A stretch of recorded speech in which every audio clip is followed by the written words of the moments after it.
Katrai dienai sava nozīme. Ir naudas dienas kārtīgās un Kuras?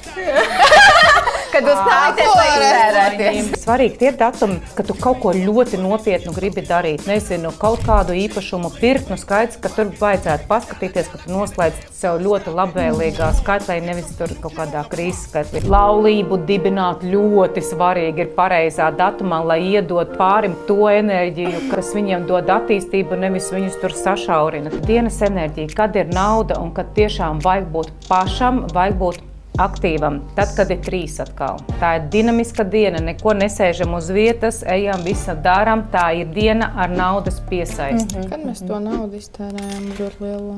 Jo mums bija viena diena, kad mēs tādu summu mēs vienas dienas laikā 3 stundu laikā nebijām iztērējušas. 28. maijs sanāk. 28 ir viens. Tā ir baudīšanas diena, ko jūs tur pirkāt? Mēs baudījām, mēs ar acīm baudījām. Bet ideāli, un ir tās dienas, kad ir sevi jālutina kaut vai šādā veidā.